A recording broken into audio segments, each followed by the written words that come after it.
कर चुके हैं अगर, बहुत बढ़िया। लाइक शेयर सब्सक्राइब आप करते रहिएगा जैसे जैसे आप आए। टेलीग्राम चैनल पर पीडीएफ्स, ये जो नोट्स हैं जैसे सीडीपी के नोट्स हैं, हिंदी पेडागोजी के नोट्स हैं, इंग्लिश पेडागोजी के नोट्स हैं, टेलीग्राम चैनल का लिंक आपको इधर डिस्क्रिप्शन बॉक्स में और कमेंट सेक्शन में भी दिया है, वहां से डाउनलोड कर लीजिएगा। नोट्स एकदम फ्री नोट्स हैं, इनको पढ़िए। जो आपके ये चाइल्ड डेवलपमेंट वाले नोट्स हैं वो हैं कुछ 47 पेज के आसपास, हिंदी और इंग्लिश के 26 पेज 30 पेज ऐसे ऐसे नोट्स हैं, तो उनको आप पढ़िए।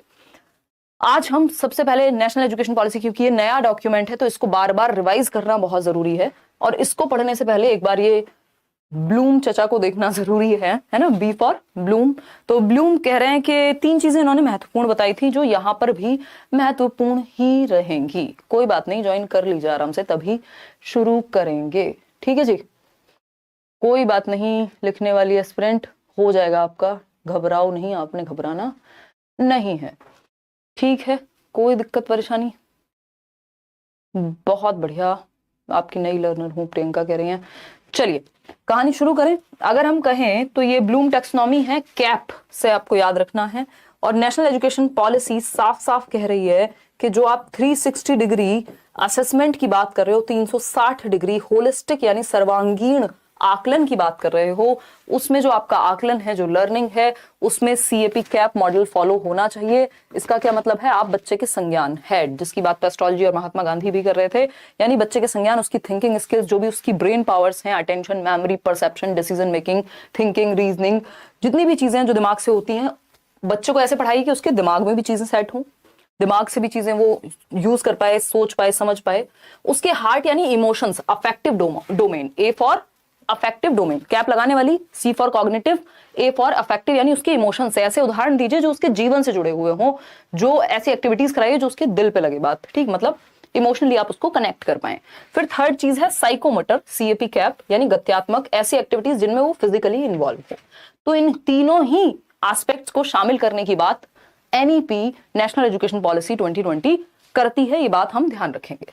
तो गत्यात्मक पक्ष यानी फिजिकल स्किल्स, अफेक्टिव यानी एटीट्यूड या सेल्फ, कॉग्निटिव यानी मेंटल स्किल्स। अगर पूछा जाए बिहेवियर का डूइंग पक्ष किससे संबंधित है, तो आपको पता है साइकोमोटर। और अगर हम पूछें फीलिंग पक्ष किससे संबंधित है, आपको पता है अफेक्टिव। और कॉग्निटिव जो है वो आपका थिंकिंग पक्ष से जुड़ा हुआ है। तो इन तीनों से 3 इस तरह के क्वेश्चंस भी बनते हैं। बाकी हम इसके रिगार्ड में जो 6 लेवल्स हैं कॉग्निटिव एस्पेक्ट में, वो लास्ट क्लास में डिस्कस कर चुके हैं, लेकिन ये एनईपी में भी एक महत्वपूर्ण चीज बन जाता है, तो इसको डिस्कस करना जरूरी है।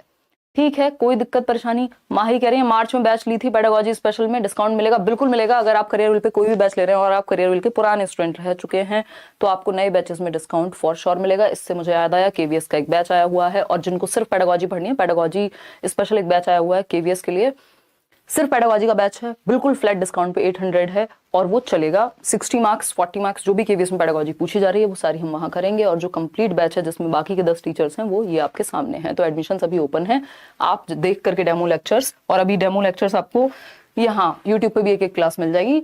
आप पूरे जहां पर भी आप देखना चाहते हैं आसपास जितने भी टीचर्स हैं सबको देख लीजिए, आपको पता लगेगा जब आप डेमो भी लेंगे, या वैसे भी अगर किसी से आसपास फीडबैक लेंगे, किसी ने पढ़ा होगा कि टीचर्स जो हैं वो बेस्ट टीचर्स हैं, जो भी अभी ऑफलाइन ऑनलाइन सब जगह सालों से पढ़ा रहे हैं।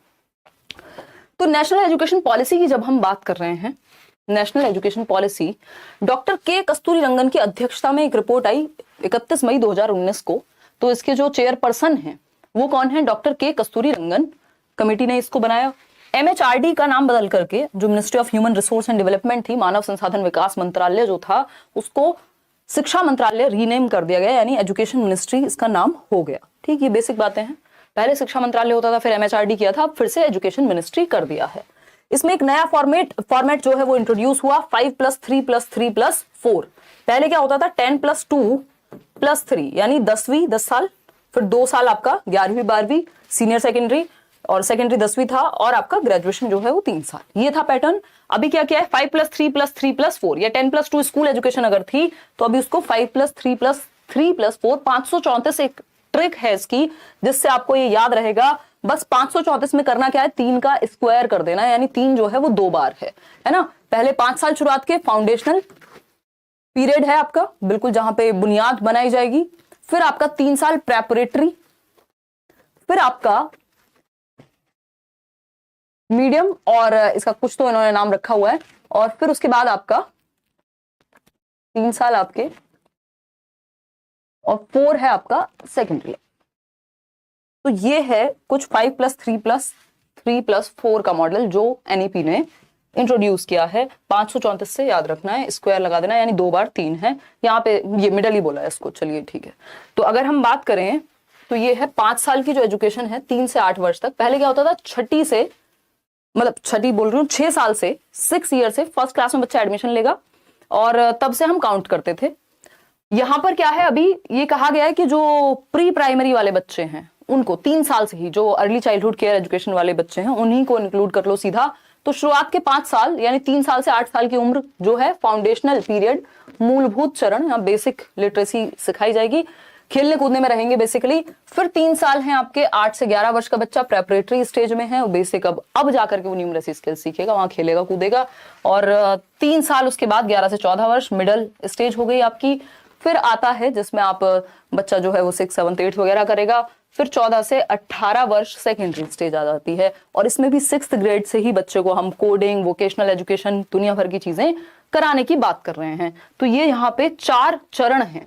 5 साल जिसको फाउंडेशनल पीरियड कह रहे हैं कि बेसिक फाउंडेशनल स्किल्स आ जाए, उसमें बेसिक खेलना कूदना थोड़ा डेवलपमेंट उसका हो जाए।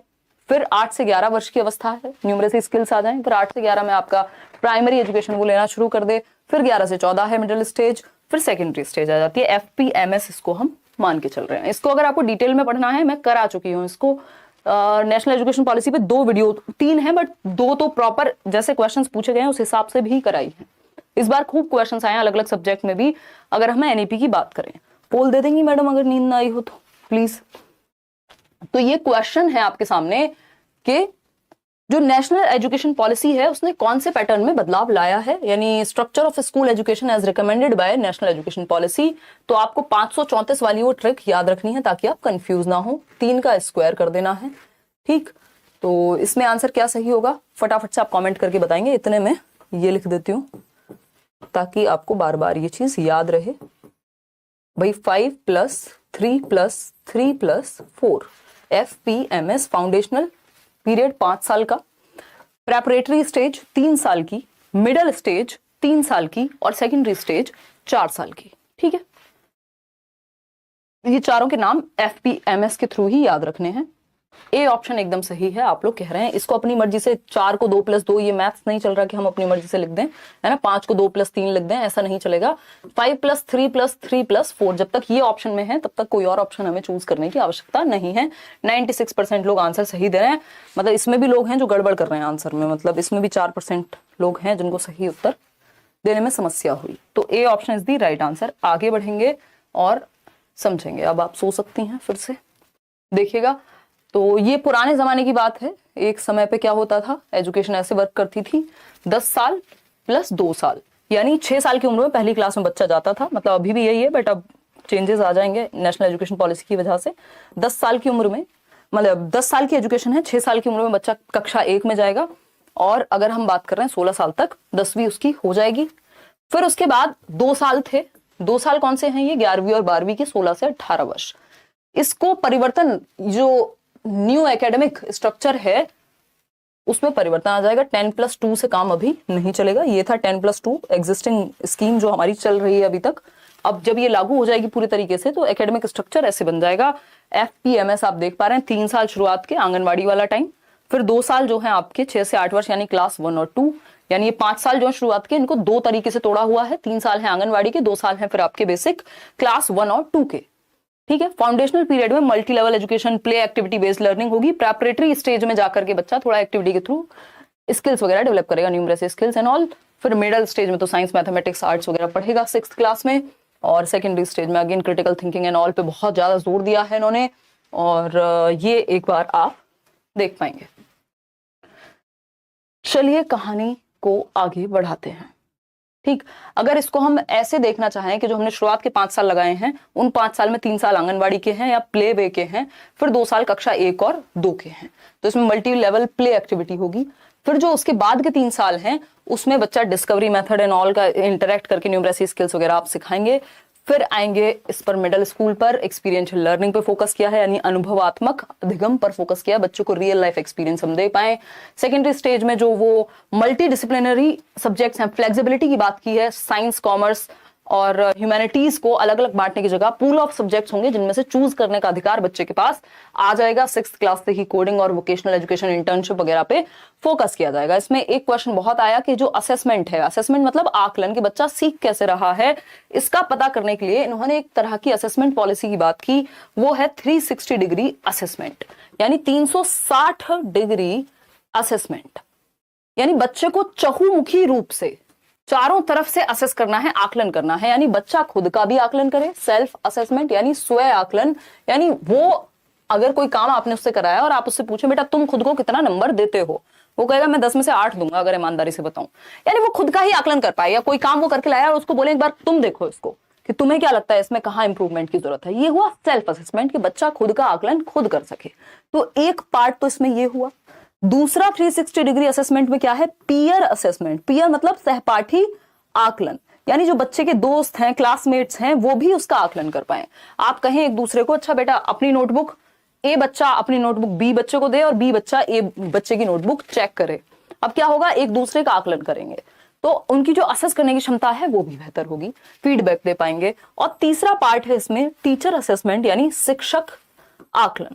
तो शिक्षक क्या है इसमें, वो आकलन करेंगे कि आप कहां सुधार की आवश्यकता है, क्या फीडबैक दिया जा सकता है। तो 360 डिग्री का मतलब है होलिस्टिक, यानी सर्वांगीण रूप में आकलन। ऐसा नहीं है पेन पेपर टेस्ट लिया और बस नंबर दे दिए बात खत्म। इसमें बच्चे ग्रुप में एक्टिविटी कर रहे हैं, एक दूसरे का आकलन कर रहे हैं, बच्चा स्वयं का आकलन कर रहा है, टीचर भी उसमें इन्वॉल्व है। तो बच्चे और टीचर दोनों का रोल होना चाहिए, तब जाकर के शिक्षा कंप्लीट हो पाएगी, चाहे वो एजुकेशन हो, टीचिंग लर्निंग प्रोसेस हो या आकलन की प्रोसेस हो। ठीक है कि हम टेस्ट भी अगर कर रहे हैं तो उसमें भी टीचर का भी रोल है, बच्चे का भी रोल है, पीयर असेसमेंट का भी रोल है। हर किसी को एक तरह से ग्रेड की तरह हम काउंट करेंगे। इन्होंने असेसमेंट में रिफॉर्म लाने के लिए एक चीज की, उसका नाम है परख नाम का एक पूरा प्रोसेस डेवलप किया। परख में PARAKH अपने आप में हर किसी का एक मीनिंग है। P for performance, A for assessment, R for review, A for analysis, K for knowledge, for holistic development. तो ये हमें ध्यान रखना है, ये जो परख बॉडी बनाई गई एक तरह से असेसमेंट रिफॉर्म्स में, और इसमें बात हुई कि बच्चों को 21वीं शताब्दी के जो कौशल हैं, 21st सेंचुरी स्किल्स, जैसे क्रिटिकल थिंकिंग है, डिजिटल लिटरेसी है, ये सब जरूरी चीजें हैं आज की डेट में, क्योंकि इन्फॉर्मेशन का युग है। आप ऐसा नहीं किसी ने कुछ भी बताया और मान लिया, आपको उसकी समालोचनात्मक चिंतन उसका करना पड़ेगा, डिजिटली लिटरेट होना पड़ेगा, कोऑपरेशन एंड ऑल, ये सारी चीजें 21वीं सदी के कौशलों में आती हैं। अभी पढ़ेंगे कि 21वीं सदी के कौशल होते क्या हैं। ठीक है, अगर हम बात करें परख की, तो आपको पता है इसमें कितने लेटर्स हैं, 6। ठीक, तो इस परख में P फॉर क्या है, परफॉर्मेंस कैसी है बच्चे की, इसका आकलन, परफॉर्मेंस असेसमेंट, फिर रिव्यू करेंगे, उस चीज पर प्रकाश डालेंगे, फिर एनालिसिस करेंगे, उस चीज का आकलन करेंगे, फेल हुए तो क्यों हुए, कहीं प्रॉब्लम है तो क्या है, फिर नॉलेज को टेस्ट करेंगे, किस चीज के लिए, for holistic development, H for holistic development. तो एक बार खुद से आंख बंद करके ये बोल करके देखिए, PARAKH। ठीक, एक बार इसको ऐसे लिख लेते हैं यहां, क्योंकि पेपर में दिमाग में चीजें टिकनी चाहिए। इस बार एग्जाम वैसे भी कॉन्सेप्चुअल है, PA मतलब ज्यादा कॉन्सेप्चुअल है पहले से, परख। ठीक है, तो P for performance, A for क्या होगा बताओ फटाफट से, assessment, R for review, A for analysis, K for knowledge, for holistic development. ये हुआ परख का फुल फॉर्म, पता होना चाहिए। चाहे आप D++ में बैठने जाएं, KVS में बैठने जाएं, किसी भी एग्जाम को आप देने जा रहे हैं, ये चीजें पढ़ के ही जानी है। पेडागोजिकल ऐसे कॉन्सेप्ट्स हैं, चाहे वो NEP हो, RTE हो, इंक्लूसिव एजुकेशन हो, CCE हो, NCF हो, ये सब पढ़ने हैं। अगेन ये बात मैं आपको शुरुआत में ही बता चुकी हूं कि होलिस्टिक प्रोग्रेस कार्ड की बात की है। होलिस्टिक प्रोग्रेस कार्ड क्या है, यानी बच्चे का जो रिजल्ट बने, जो कार्ड बने, वो रिजल्ट होलिस्टिक प्रोग्रेस कार्ड कहलाएगा। यानी 360 डिग्री असेसमेंट उसमें हुआ है, यानी सर्वांगीण रूप से बढ़ते क्रम में प्रगतिशील एक कार्ड बनेगा, जिसमें CAP कैप यानी कॉग्निटिव, अफेक्टिव और साइकोमोटर डोमेन का ध्यान रखा जाएगा। बच्चे के संज्ञान, उसके इमोशंस, उसके साइकोमोटर एबिलिटीज, यानी वो स्पोर्ट्स में अच्छा है कि नहीं, साइकोमोटर में आ गया, वो इमोशनली किन चीजों में, क्रिएटिविटी से लेकर के और किन चीजों में कोऑपरेशन, लीडरशिप स्किल किन चीजों में अच्छा है, कॉग्निटिव स्किल्स की बात करें किन सब्जेक्ट्स में अच्छा है। तो लगभग हर एक एस्पेक्ट में हम उसको ग्रेड कर रहे हैं या फिर उसके लर्निंग पे फोकस कर रहे हैं। तो संज्ञानात्मक, सांवेगिक और गत्यात्मक पक्ष, cognitive, affective and psychomotor domains को ध्यान में रख के एक होलिस्टिक प्रोग्रेस कार्ड बनेगा।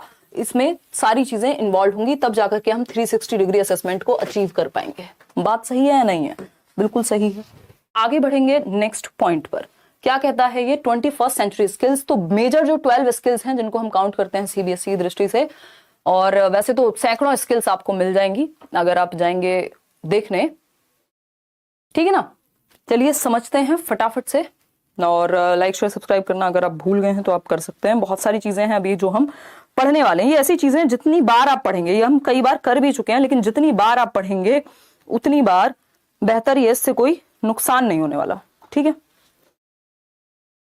कितने लोग अभी हम जुड़े हुए हैं? 23,000 लोग। लाइक किया है सिर्फ 10,000 लोगों ने। चलिए कोई बात नहीं।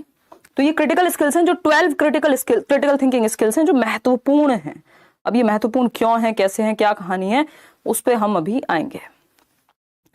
चले, ये 12 स्किल्स हैं, 12 कौशल हैं ये आपके जो महत्वपूर्ण हैं भयंकर रूप से। ठीक है बात या नहीं है? देखिए, अगर हम बात करें, किसी ने कोई क्वेश्चन पूछा है फ्रॉम पूर्णिया बिहार, में सेट लगाता हूं आप पे तो ऐप पे, तो एसएसटी और हिंदी का क्वेश्चन बनता नहीं है। अरुण सर को बोलिए कि अब क्वेश्चन कराएं, मुझे 130 प्लस लाना है। गरीब, क्या नाम है आपका? गरीब नवाज। तो नवाज, इसमें बिल्कुल आप साथ साथ प्रैक्टिस भी करते रहिए, बोल देंगे कोई बात नहीं। देखिएगा, 21st century skills previous year को ध्यान में रख के एनालाइज करते रहना है। इस बार क्वेश्चंस थोड़े से हटके थे हिंदी में, और एसएसटी का तो आपको ज्यादा बेहतर पता होगा। तो 21वीं सदी के जो कौशल हैं, जिनमें से हम 12 कौशल को सबसे ज्यादा महत्वपूर्ण मान रहे हैं, तो इसमें क्रिटिकल थिंकिंग, समालोचनात्मक चिंतन, हम एक बात के लगभग हर पहलू को जांच पाएं, बस मान ना ले। किसी ने कहा 2000 के नोट में चिप है, हमने मान ली। कोई और अफवाह उड़ी, फलानी वैकेंसी तब आ रही है, हमने मान लिया। अब वो आई 2 साल बाद, लेकिन हम तो मान के बैठे हुए हैं, उस हिसाब से हमने डिसीजन ले लिए। अगर कोई वेबसाइट है लेट्स लर्न के नाम से कोर्स बेच रही है, जाके खरीद लिया आंख बंद करके, ये भी नहीं देखा कि वेरीफाइड है नहीं है। जो चैनल है इतने सारे, अगर कोई इन्फॉर्मेशन टेढ़ी मेढ़ी दे रहा है तो वो ऑथेंटिक चीज है कि नहीं है। मतलब क्रिटिकल थिंकिंग का प्रयोग हम नहीं कर पाते, लेकिन बच्चों में हमें ये चीज डेवलप करनी है कि हम लगभग हर पक्ष में, ऑल एस्पेक्ट्स में चीजों को देख पाएं, फैक्ट और ओपिनियन के बीच अंतर को जान पाएं। ये है क्रिटिकल थिंकिंग। यानी आप जितनी भी आपकी कॉग्निटिव स्किल्स हैं उनका प्रयोग करके हर एक पक्ष में चीजों को समझ पाएं, रिफ्लेक्ट कर पाएं, कंट्रोल कर पाएं, मैनेज कर पाएं, अवेयर हो, डेटा हो आपके पास, उसके आधार पर फैक्ट्स को आप जान पाएं और एनालाइज कर पाएं। कोलैबोरेशन यानी सहयोग के माध्यम से सीख पाएं, एक दूसरे के साथ बच्चे ग्रुप लर्निंग करें, क्योंकि बच्चे जब ग्रुप में होते हैं तो बेहतर सीखते हैं, सहयोग करके बेहतर सीखते हैं। टीम स्किल्स जो है डेवलप होती है उनकी, लीडरशिप स्किल्स उनकी डेवलप होती हैं, स्पोर्ट्समैनशिप या स्पोर्ट्स पर्सन की जो एबिलिटी है वो उनके अंदर डेवलप होती है, टॉलरेंस आती है जब ग्रुप में काम करते हैं, एक दूसरे को हेल्प कर पाएंगे। इंफॉर्मेशन लिटरेसी यानी आज की डेट में जो बेसिक जितनी भी टेक्नोलॉजिकल एडवांसमेंट है उसका प्रयोग करके हम लिटरेट हो पाए इंफॉर्मेशन के संबंध में। टेक्नोलॉजिकल लिटरेसी, भाई इतनी बेसिक टेक्नोलॉजी हमें यूज करनी आनी चाहिए। डिजिटल लिटरेसी भी इसको आप दूसरे शब्दों में कह सकते हो कि बेसिक कंप्यूटर चलाना है, कुछ और ऐसे काम है टेक्नोलॉजी का प्रयोग करके वो सब कर पाए। इनिशिएटिव लेना हर किसी के बस का नहीं होता, इनिशिएट करना, चीजों को कुछ नया शुरुआत करना। अगर आप एरिक एरिक्सन की थियरी में देखेंगे तो इनिशिएटिव वर्सेस गिल्ट की एक स्टेज आती है, तो बच्चा इनिशिएट करे, इस चीज के लिए हम उसको बढ़ावा दें, गिल्ट ना है उसमें। सोशल स्किल्स बच्चे की डेवलप हो, कैसे ग्रुप में काम करना है, कैसे समाज के प्रति आगे बढ़ाना है। लर्निंग एक सोशल क्या है, प्रोसेस है, कैसे सब साथ में मिलकर के आएंगे, कोऑपरेट करेंगे, जो भी प्रॉब्लम्स हैं उन प्रॉब्लम्स को सॉल्व करेंगे, डिसीजन लेंगे। क्रिएटिविटी, रचनात्मकता को बढ़ावा देना है, कुछ नया करने पे बल हो, कुछ नया सोचने पे हम जोर दे पाए। ठीक है, कोई दिक्कत परेशानी नहीं है इस बात को समझने में। कम्युनिकेट करना अपने आप में, कम्युनिकेशन क्या है, एक स्किल है, और आज के दौर में अपनी बात को ढंग से कह पाना अपने आप में बहुत बड़ी स्किल है। तो कम्युनिकेशन भी एक ऐसी स्किल है जो जरूरी है ना। संप्रेषण का कौशल, तनिष्क कह रहे हैं मैम संडे को सीट मिल जाएगी ना, मैं बिहार से दिल्ली आ गया हूं, बट आपका एक ऑफलाइन क्लास देखा था, बहुत ज्यादा ही स्टूडेंट्स थे। तनिष्क, मेरे ख्याल में मिल जानी चाहिए, क्योंकि हमने बहुत कम टाइम पहले ही बताया, कल या परसों ही आपको इन्फॉर्म किया इस चीज के बारे में। तो बाकी तो अरे कर लेंगे यार मैनेज, क्या दिक्कत है, खड़े होके बैठ के जैसे होगा मैनेज कर लेंगे, थोड़ा पहले आ जाना और क्या है। देखिएगा, अगर हम बात करें, बहुत बढ़िया, मिलेंगे परसों। फिर आता है मीडिया लिटरेसी, यानी मीडिया के भी इतने सारे साधन हैं आज की डेट में, उनके बारे में आप लिटरेट हो, लीडरशिप स्किल्स आपके अंदर डेवलप हो, एक दिशा दे पाए आप औरों को भी खुद को भी, प्रोडक्टिविटी, कैसे आप समय को सही तरीके से यूज कर पाए, चीजें जो करना चाहते हैं वो कर पाए, डांस भी कर लो तुम बैठे बैठे। फ्लेक्सिबिलिटी, यानी हम रिजिड ना हो, हमारे अंदर चेंज होने की क्षमता हो, जब समय बदलता है तो हम भी बदल पाए, तो ये चेंज वाली जो एबिलिटी है यही फ्लेक्सिबिलिटी है यहाँ। तो ये 12 स्किल्स हैं जिनको हम critical thinking, sorry 21st century skills कह रहे हैं, कि किसी शताब्दी के कौशल हैं जो जरूरी है कि हम स्कूल्स में बच्चों को अलग अलग एक्टिविटी के माध्यम से सिखाएं, चाहे उनको हम ट्रिप पे ले जाके सिखा रहे हैं, कुछ चीजें एक्टिविटीज अलग अलग करवा रहे हैं तब सिखा रहे हैं, एंड ऑल।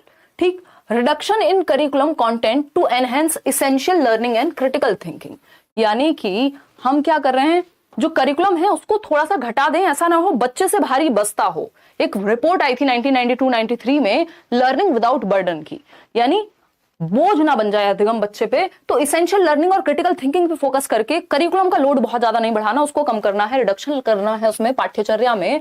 और करिकुलम क्या है, करिकुलम में सब कुछ आता है स्कूल में, जो पैर रखने से लेकर के कदम रखने से लेकर बाहर निकलने तक करिकुलम सब कुछ है। पाठ्यचर्या करिकुलम का एक हिस्सा होता है, सिलेबस, पाठ्यक्रम। चलिए थोड़ा सा फास्ट करते हैं। जेंडर इंक्लूजन फंड हो, कि भाई हम जेंडर पैरिटी की बात कर रहे हैं, तो अगर हम स्पेशली फीमेल्स को भी इंक्लूड कर रहे हैं तो उसके लिए कुछ एक्स्ट्रा हम एफर्ट्स डाल पाए। ठीक, केजीबीवी जो आपकी कस्तूरबा गांधी बाल विद्यालय है, उनको ग्रेड 12 तक हम इन्वॉल्व कर पाए। Reduction in the curriculum to core concepts, ये ध्यान रखनी है ये लाइन, कि जो करिकुलम में रिडक्शन है, कमी है पाठ्यचर्या में, वो कोर कॉन्सेप्ट्स, यानी जो कोर कॉन्सेप्ट्स हैं उनको हम सिखा पाए, बाकी हम रिड्यूस कर दें करिकुलम को। बहुत ज्यादा बड़ा नहीं होना चाहिए, लेंथी नहीं होना चाहिए करिकुलम, यानी पाठ्यचर्या आपकी। करिकुलम और पेडागोजी जो है स्कूल्स में, वो लर्निंग कैसी होनी चाहिए, होलिस्टिक होनी चाहिए। ये वर्ड्स पे ध्यान दीजिएगा, सर्वांगीण, यानी लगभग हर एक पक्ष को इंक्लूड करे, इंटीग्रेटेड हो, एक सब्जेक्ट दूसरे सब्जेक्ट से जुड़ा हुआ हो, एंजॉयबल हो, यानी बच्चे आनंद ले पाए, और एंगेजिंग, यानी वो बच्चे क्या है, एक्सप्लोर कर रहे हो, इन्वॉल्व हो, उनका मन लगा रहे लर्निंग में। बात तो ठीक है। रिकॉग्नाइज कर पाए, आइडेंटिफाई कर पाए, फोस्टर कर पाए हम हर एक बच्चे की यूनिक कैपेबिलिटी को। हर एक बच्चा क्या है, विशिष्ट है, अपने आप में कुछ यूनिक रखता है तनिष्क, तो हम उस चीज का ध्यान रख पाए। Respect for diversity and respect for the local context, यानी जिस संदर्भ से, जिस लोकल कॉन्टेक्स्ट से बच्चा आ रहा है, जिस परिवेश से बच्चा आ रहा है, उसका भी हम ध्यान रख पाए, उसके सांस्कृतिक पक्ष का भी हम ध्यान रख पाए, सामाजिक और सांस्कृतिक पक्ष का। और डाइवर्सिटी, यानी सारे बच्चे एक जैसे नहीं होंगे क्लास में, अलग अलग तरह के बच्चे होंगे, इन चीजों को हम समझ पाए। इक्विटी एंड इंक्लूजन, अभी हम इंक्लूसिव एजुकेशन पढ़ेंगे, 5 नंबर का टॉपिक है, तो इंक्लूजन का यानी समावेशन का हम ध्यान रखें। हर तरह के बच्चे को, चाहे वो गिफ्टेड है, नॉर्मल है, एवरेज है, या मंद बुद्धि है, या कोई टैलेंटेड बच्चा है, क्रिएटिव है, ब्लाइंड बच्चा है, कोई और समस्या है, हर तरह के बच्चे को हम क्लास में बिठा करके सिखा पाए। इक्विटी यानी समता का प्रयोग कर पाए, उसकी नीड के अकॉर्डिंग एजुकेशनल एक्टिविटीज को डिजाइन कर पाए। अब आती है जेंडर आइडेंटिटीज को हम ध्यान में रखें, सोशियो कल्चरल आइडेंटिटीज को हम ध्यान में रखें, किसी को नीचा और ऊंचा ना दिखाएं।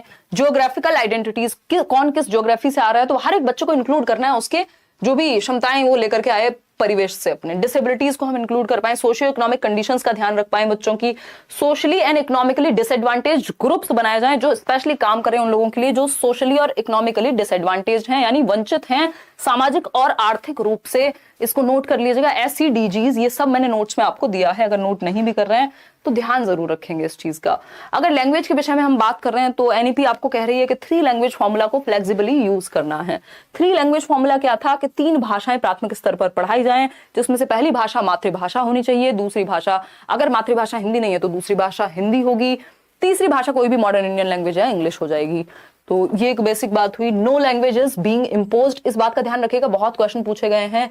किसी भी भाषा को आप थोप नहीं सकते बच्चे पे, अप्लाई नहीं कर सकते, इम्पोज नहीं कर सकते, उसको अपनी मदर टंग यानी मातृभाषा का प्रयोग करने की स्वतंत्रता होनी चाहिए, अपनी चॉइस से वो लैंग्वेज पढ़ पाए।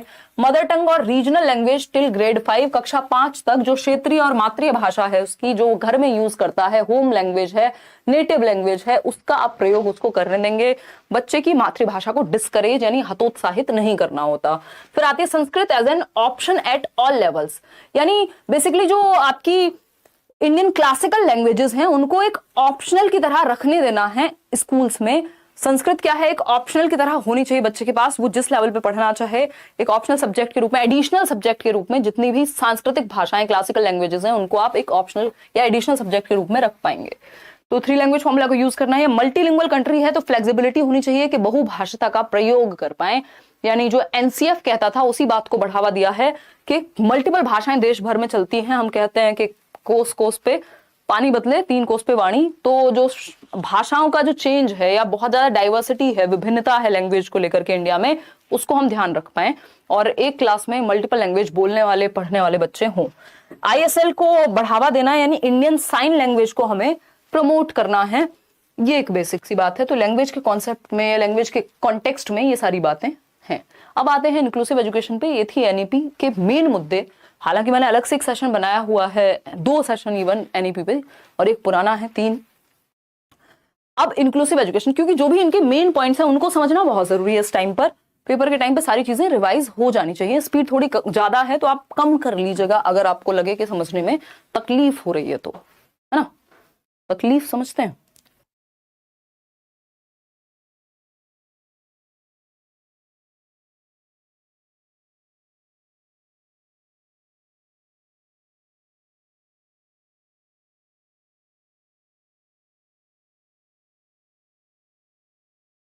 भर भर के शुगर होता है इसमें। मंगाओ मंगाओ।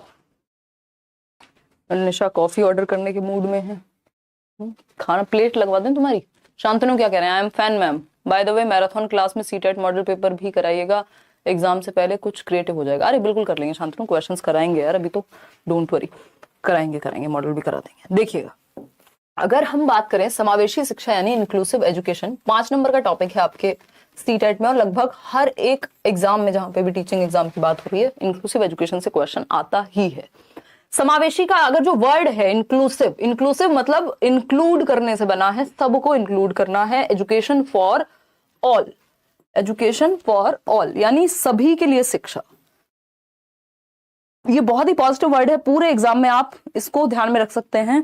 एजुकेशन फॉर ऑल यानी सभी के लिए शिक्षा। भाई जैसे मदर नेचर, जो हमारी प्रकृति है जिसको हम माता के रूप में देख रहे हैं, वो सबको इंक्लूड करके रखे हुए है। यानी हवा चल रही है तो सबके लिए समान है। अगर 2 लोग खड़े हैं तो ऐसा नहीं किसी एक को ही हवा लगेगी दूसरे वाले को नहीं लगेगी, है ना। तो हवा चल रही है सबके लिए समान है, धूप निकली है सबके लिए समान है, बारिश होगी सबके लिए होगी, है ना। और मतलब जो भी आसपास की चीजें हैं वो सारी प्रकृति ने, सारी चीजें जो जल है, वायु है, अग्नि है, आकाश है, वॉट एवर, वो सब सबके लिए है। तो उसी तरह से एजुकेशन भी सबके लिए होनी चाहिए। जब मदर नेचर हमारे अंदर, अगर आप एक गरीब व्यक्ति हैं, अगर आप एक बहुत अमीर व्यक्ति हैं, अगर आपके पैर में कुछ दिक्कत है, आप चल नहीं पाते हैं, आपके ब्रेन में कुछ दिक्कत है, या आप बहुत गिफ्टेड व्यक्ति हैं दिमाग से, अगर सारे के सारे तरह के लोग कहीं पे खड़े हुए हैं और बारिश हो रही है तो सब पे होगी। तो मदर नेचर जब हमें एक सिंगल एंटिटी की तरह रखती है या इंक्लूड करके रखती है, तो हम एज ह्यूमंस सेपरेट क्यों कर रहे हैं एक दूसरे को? इस चीज पे, इस प्रिंसिपल पर आधारित है इंक्लूसिव एजुकेशन। इसी बात को इक्विटी कहते हैं। यानी हमारे अंदर जो भी अंतर हैं या जो भी जरूरतें हैं, उन सबकी जरूरतों का ध्यान रखना, उनकी नीड्स को ध्यान में रख के सबको एक साथ लेकर के चलना समता कहलाती है ये, है ना। तो इक्विटी एंड इक्वालिटी के प्रिंसिपल पर, समता और समानता के प्रिंसिपल पर ये आधारित है। समता क्या है? समता है नीड के अकॉर्डिंग। अगर किसी की हाइट है 4 फीट और किसी की हाइट है 6 फीट, तो इक्वालिटी, अगर आप कोई गेम देखने गए हैं, कहीं पे खड़े हुए हैं, कुछ देखना है आपको, तो दोनों को अगर एक साथ एक जैसा स्टूल दे देंगे आप बराबर हाइट का, मैंने फोटो भी दिखाई है पहले आपको, तो ये इक्वालिटी हो जाएगी। बट क्या हमेशा इक्वालिटी से काम चलता है? नहीं। कई बार आपको उस व्यक्ति को जो ऑलरेडी नीचे है या कोई और समस्या का सामना कर रहा है उसको ऊपर लाना होता है, तब जाके इक्वालिटी की बात होगी। तो इक्विटी क्या है? नीड के अकॉर्डिंग। अगर आपको लग रहा है किसी की हाइट कम है तो उसको थोड़ा आप हाइट वाला एक सीढ़ी देंगे जो ज्यादा हाइट रखती होगी 6 फीट वाले व्यक्ति से। इसी के आधार पर रिजर्वेशन, अगर हम देख रहे हैं आरपीडब्ल्यूडी एक्ट में और भी बहुत सारी चीजों में दिए जाते हैं कि हम जॉब्स में रिजर्वेशन दे रहे हैं, सीटेट में भी हम एक्स्ट्रा टाइम दे रहे हैं जो लोग ब्लाइंड हैं या किसी को कोई भी एक डिसेबिलिटी है तो उन लोगों के लिए। क्यों? क्योंकि इक्विटी का ध्यान रख रहे हैं। तो समता यानी एज पर नीड, समता को ध्यान में रखते हुए क्वालिटी और इक्विटी के प्रिंसिपल पर आपकी इंक्लूसिव एजुकेशन आधारित है। ठीक है, कोई दिक्कत परेशानी अगर है तो बताइए। कोई दिक्कत नहीं है उससे विकास।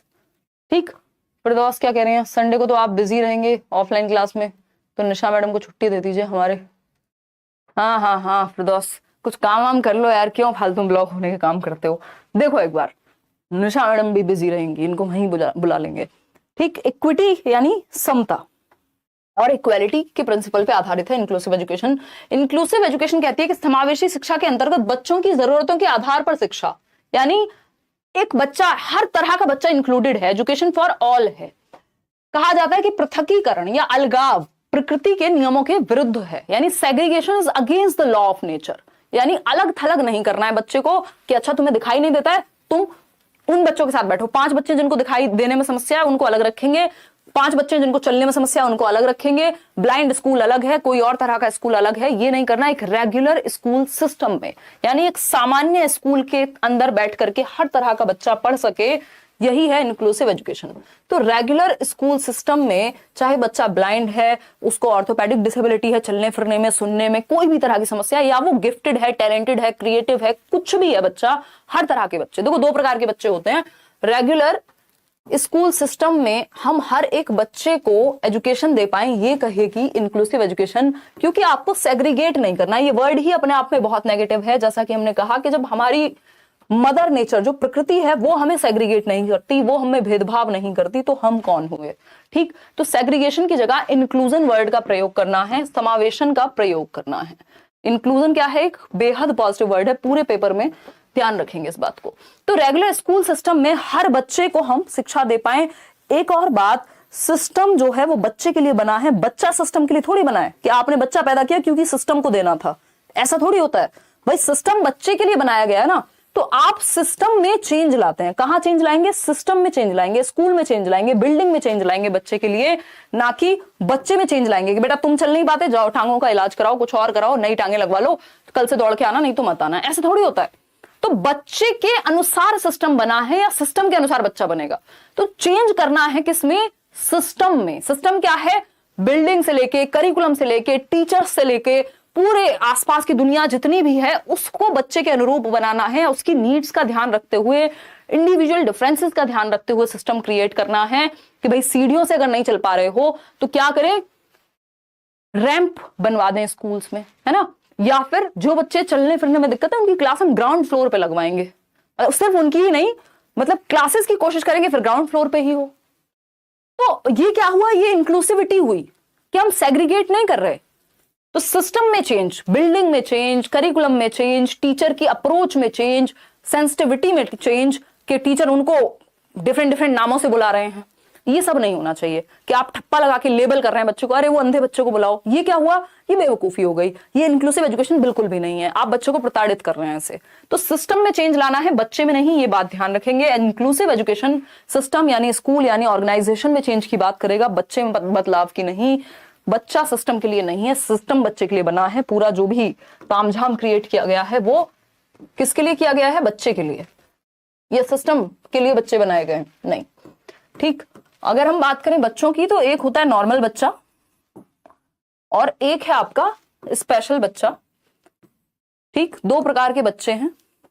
अगर हम बात कर रहे हैं नॉर्मल में, आप एवरेज बच्चे को रख दीजिए, यानी जो औसत, जिसका आईक्यू 90 से 110 है या कोई खास समस्या सच नहीं है, औसत बच्चा।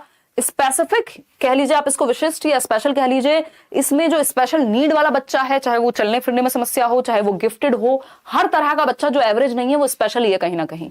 तो हम कहेंगे कि जो इंक्लूसिव एजुकेशन है वो नॉर्मल प्लस स्पेशल चाइल्ड सबको अपने अंदर समाहित करके रखती है, यानी जो समावेशी शिक्षा है वो इंक्लूजन की यानी समावेशन की बात करेगी, एजुकेशन फॉर ऑल। इन बातों को हल्के में मत लीजिएगा, नहीं तो पेपर में आपकी आंखों के सामने से क्वेश्चंस जाएंगे और आप तैरते रह जाएंगे कि हाय ये तो कुछ तो सुना था क्लास में, पता नहीं क्या चल रहा है ना।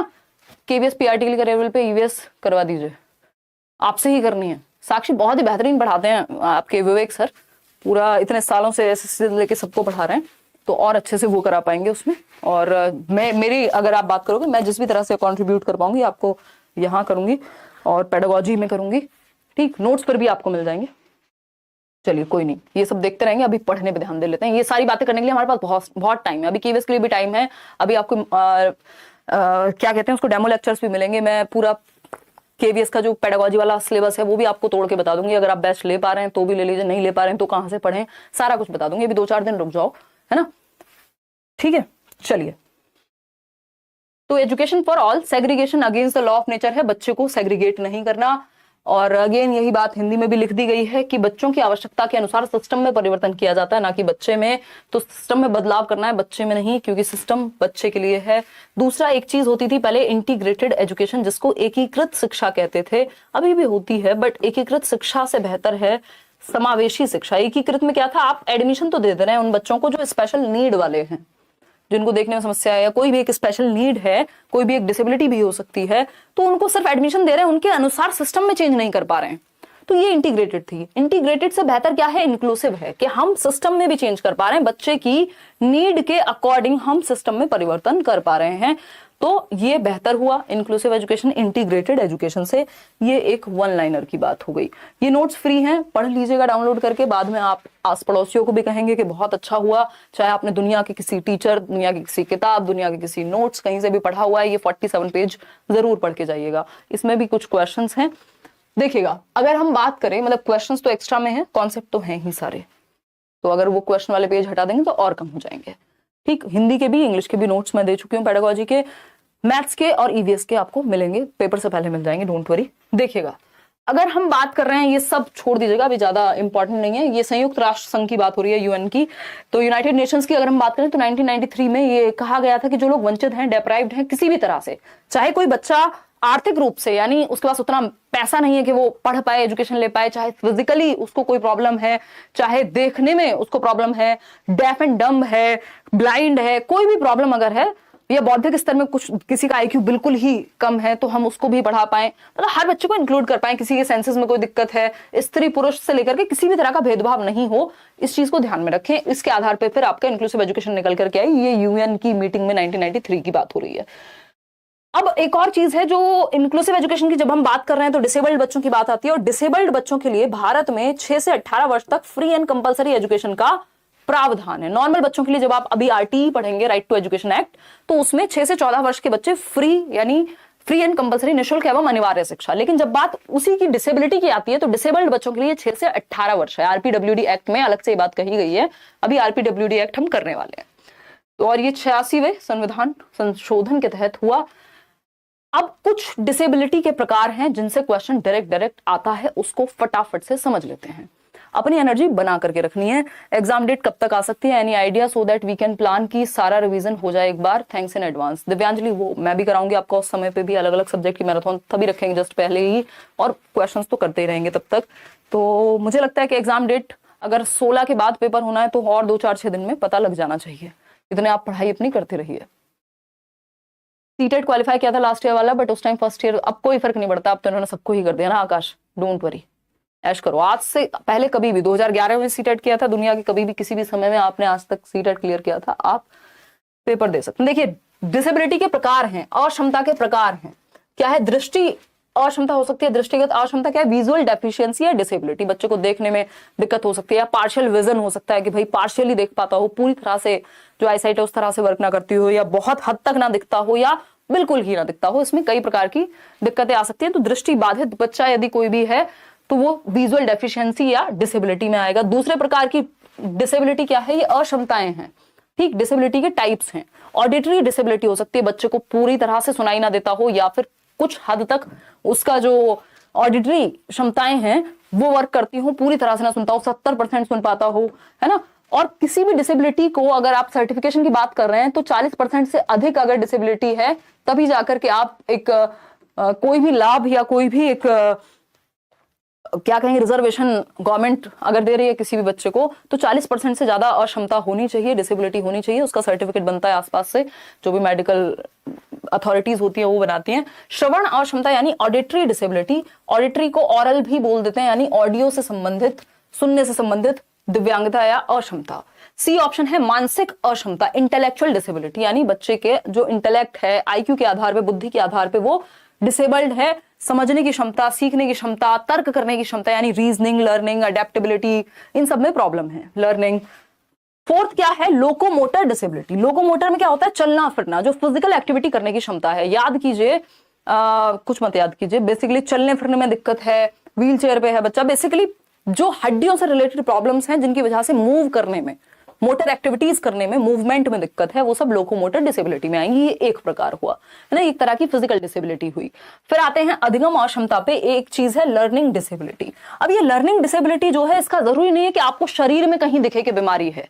याद कीजिए वो कौन सी मूवी है, तारे जमीन पर। तो तारे जमीन पर में जो ईशान अवस्थी है, दिखने में नॉर्मल लगता है बच्चा, ऐसे और भी बहुत सारे उदाहरण मिल जाएंगे, लेकिन उसको एक लर्निंग डिसेबिलिटी है जो कि डिसलेक्सिया कहलाती है, बहुत कॉमन है। तो लर्निंग डिसेबिलिटी में जरूरी नहीं है लक्षण आपको बाहर दिख जाए, कि बच्चों को कहीं देखने में समस्या है, आंख देख के पता लग जाए, शरीर से पता लग जाए, आपको नॉर्मल दिखेगा वो। तो ये कई बार इनमें ब्रेन की वायरिंग में कुछ गड़बड़ होती है, कई बार कोई डैमेज हो जाता है बाहर से, उसकी वजह से लर्निंग डिसेबिलिटी होती है। एलडीज कहते हैं इनको, लर्निंग डिसेबिलिटी। ये टर्म 1960s में किसने दिया था, बताओ निशा, दौड़ दौड़ के सो गई। एलडी बताओ, लर्निंग डिसेबिलिटी किसने दिया था? स्पेशल एजुकेशन छाप व्यक्ति। क्या हुआ है, ऐसे ऐसे खतरनाक लोग हैं, फोन में लगे पड़े हैं। सैमुअल किर्क ने 1960s में लर्निंग डिसेबिलिटी की बात की, है ना। किर्क नाम के व्यक्ति हैं, अगर पूछ ही ले बुरे समय में, ठीक।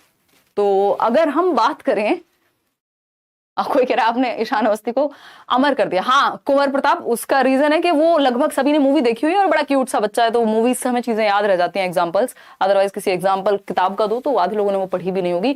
धर्म मीना क्या कह रहे हैं, मैम आप बहुत अच्छा पढ़ाती हैं, हम साइंस पेडागोजी भी करा दो।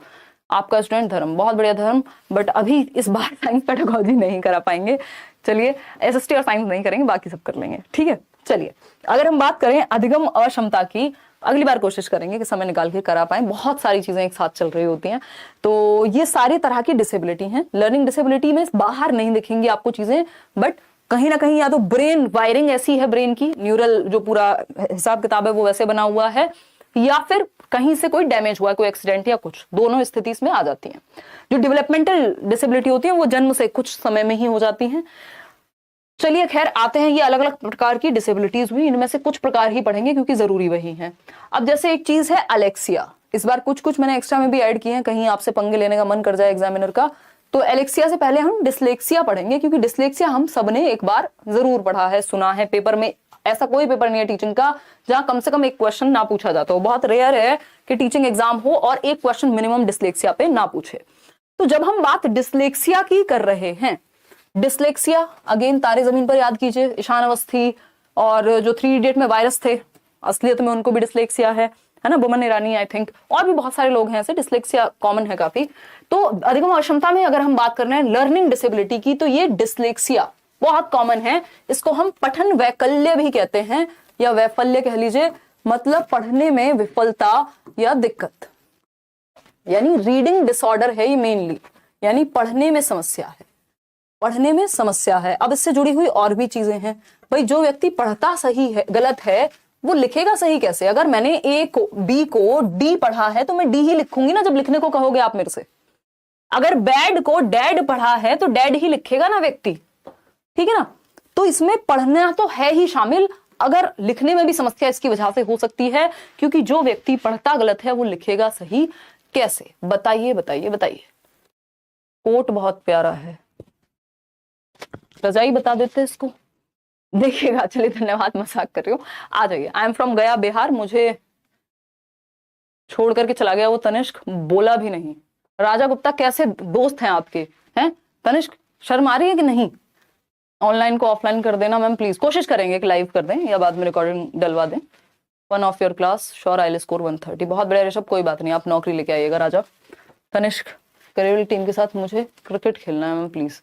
तनिष्क उदय सर को पकड़िए इस चीज के लिए, आई मीन उनको मैसेज करिए, ये सब देखिए इंस्टाग्राम पे। मैं बहुत ही ज्यादा व्यस्त हूँ पढ़ने और पढ़ाने में। देखिए अगर हम बात करें ई व, अब कुछ कुछ चीजें हैं रीडिंग डिसेबिलिटी की जब हम बात कर रहे हैं, तो इसमें पढ़ना तो संबंधित है ही, लिखना भी आ सकता है। तो यदि ऑप्शन में पढ़ना नहीं दिया हुआ सिर्फ, तो आप लिखने को भी काउंट कर सकते हैं, और या दोनों को भी काउंट कर सकते हैं। वैसे मेजरली 99% केसेस में रीडिंग डिसेबिलिटी काउंट होती है। हिंदी पेडागोजी का क्लास करवाएंगे कृष्णराज, इंग्लिश का भी करवाएंगे, ईवीएस के भी कुछ क्लासेस कराएंगे, बट थोड़ा रुक के कराएंगे। अभी पहले सीडीपी आज कंप्लीट हो जाएगा, फिर कुछ छोटे छोटे टॉपिक्स हैं, कुछ क्वेश्चंस हैं, वो सब चलेंगे, तो डोंट वरी।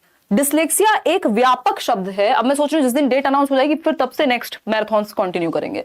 डिसलेक्सिया क्या है? एक व्यापक शब्द है, यानी ब्रॉड टर्म है, जिसका संबंध पठन विकास से है और लेखन से भी हो जाता है। पढ़ने में कठिनाई होती है ऐसे बच्चे को, ई व क में विभेद करने में दिक्कत होती है, यानी वॉल साउंड्स वगैरह में भी दिक्कत होती है। जैसे 100 को वॉज पढ़ेगा बच्चा, न्यूक्लियर को अनक्लियर पढ़ सकता है, 6 को 9 पढ़ सकता है, बी को डी पढ़ सकता है, डॉग को गॉड पढ़ सकता है, गॉड को डॉग पढ़ सकता है। यानी रिवर्स हो जाते हैं उसके दिमाग में लेटर्स। आपको ए ऐसे दिख रहा है, उसको हो सकता है ए ऐसे दिखे। तो जो ब्रेन इमेजिंग है, एक तरह से लेटर्स रिवर्स में काम करते हैं, उसके ब्रेन में जो प्रोसेसिंग होती है वो रिवर्स हो जाते हैं लेटर्स, या उनका क्रम याद रखने में, अक्षरों का क्रम याद रखने में दिक्कत होती है। जैसे 100 को वॉज, वॉज को 100 पढ़ना, ये सारी चीजें। कोई दिक्कत नहीं प्रतिमा, अब तो भर दीजिए फॉर्म, सोचना कुछ नहीं है, तैयारी करनी है मस्त तरीके से, कोई नहीं देख रहा। ठीक, देखेगा तो उसमें आप कर भी क्या लोगे, तो अब तो आपको फॉर्म भर ही देना चाहिए शांति से। रिजल्ट नहीं आया था फर्स्ट ईयर का, डजंट मैटर, छोड़ो, कौन देख रहा है अब। जब पढ़ने में कठिनाई होती है तो लिखने में भी त्रुटि हो सकती है। तो चांसेस हैं कि सिर्फ पढ़ने में नहीं, लिखने में भी समस्या आएगी डिस्लेक्सिया में।